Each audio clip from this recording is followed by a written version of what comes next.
Bukan saya ketinggalan. Coba nih. Udah apa itu? Jadi ya, Anom, mumpung di sini dengerin kalian. Iya kata Anu, ayo bareng aku aja. Apanya? Dia mah belum nyusun, masih ngerjain yang lain. Siap. So sibuk nih.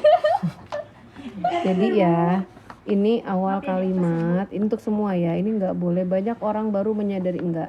Kita harus bahasanya ilmiah. Ya, tidak boleh bahasa koran, bahasa majalah tuh nggak boleh. Harus bahasa ilmiah. Apa bahasa ilmiah?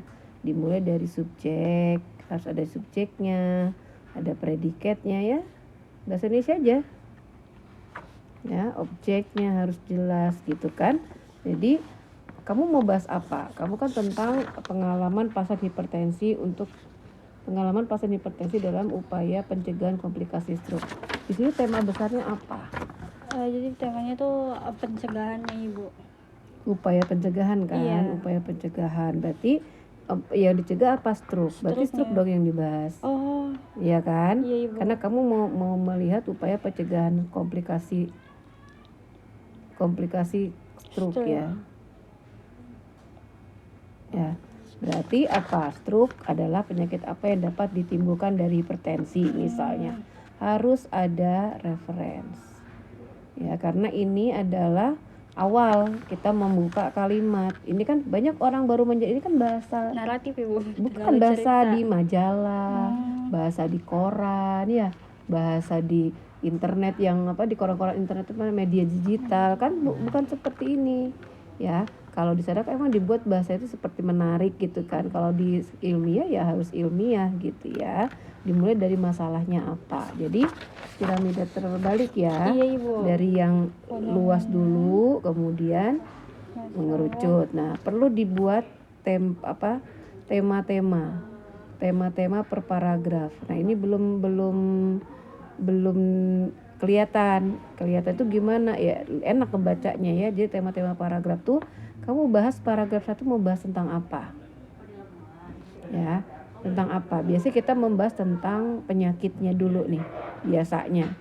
Jadi definisinya, gejalanya, terus fenomena yang maksudnya penyakitnya lah, masih terkait dengan penyakit. Baru masuk ke prevalensi biasanya. Ya, angka kejadian ya, itu paragraf 2 masuk ke prevalensi, angka kejadian. Kemudian dari sana muncullah komplikasi ya dari penyakit itu yang misalnya pasien itu harus ada upaya untuk mencegah gitu loh. Baru masuk ke fenomena kita. Nah, bisa saja jadi 3 sampai 4 paragraf ke-3 sampai ke-4 misalnya ya. Nah, bisa nih, misalnya kita terkait dengan fenomena atau kejadian stroke-nya. Ini prevalensi kejadian stroke di sini ya. Nah, terus udah gitu, dan ini kamu setting dulu, ini kan contoh saja, saya kan ngarang ya, kamu yang nyusun nanti. Nah, pokoknya satu pendahuluan itu ya minimal 4 halaman ya, maksimal 6 lah. Untuk sampai ini berapa tuh? Tuh, 2 tuh ya, latar belakangnya aja udah 3 atau 4 halaman, belum yang lainnya. Terus kita ada paragraf gitu kan, paragraf.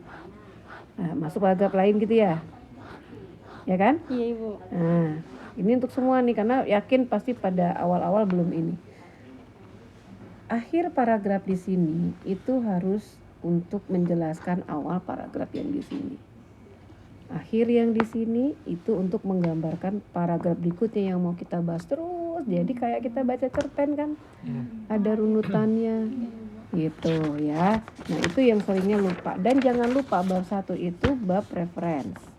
Jadi perbanyak reference. Kenapa? Karena Anda nanti mengangkat fenomenanya berdasarkan referensi yang ada. Nih kita lihat di sini. Ini kan udah salah dari awal kalimat aja, menunjukkan tanda bahaya. Nah, di sini kan ini antar kalimat juga harus nyambung. Orang memilih tubuh mulai menunjukkan tanda bahaya. Sebelumnya kehidupan berjalan. Nah, ini udah beda lagi temanya. Ya kan? Sebelumnya kehidupan berjalan seperti biasa. Loh, kok kesana nggak nyambung? keluhan, perubahan gaya hidup. Kan itu harusnya ada. harus nyatu ya Bu ya, Ya kayak iya selaras. dong. Nah terus kan jantung dan ya semakin meningkat. Nah tiba-tiba ini kan berarti kan arahnya harusnya prevalensi nih. Tapi di sini di antara penyakit tidak menular hipertensi salah satu masalah kesehatan yang paling sering. Kan sudah nggak tiba-tiba aja gitu loh. Di sininya tuh saya terus terang nggak enak bacanya walaupun sekilas ya. Ya karena tadi dan ini ya hindari kata-kata berdasarkan itu di awal. Subjeknya apa? Badan statistik kan tentang apa di sini yang mau dibahas. Di sini angka kejadian. Angka kejadian saja ini kan jumlah populasi. Nah, jumlah populasi di Kota Serang populasi apa? Kamu mau menyebut jadi kalau kita masukkan data itu harus bermakna. Kamu cuma ngomong bahwa jumlah populasi terus kenapa kalau jumlahnya segitu jiwa? Mau diapain datanya? Ya. Kalau kita mau bermakna misalnya kejadian hipertensi itu meningkat setiap tahun dapat dilihat dari tahun sekian datanya menjadi berapa.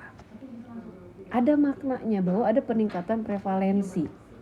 Atau kalau kamu karena mengarah komplikasi kamu sebutkan di sini bahwa ada peningkatan komplikasi dari tahun sekian ke arah stroke.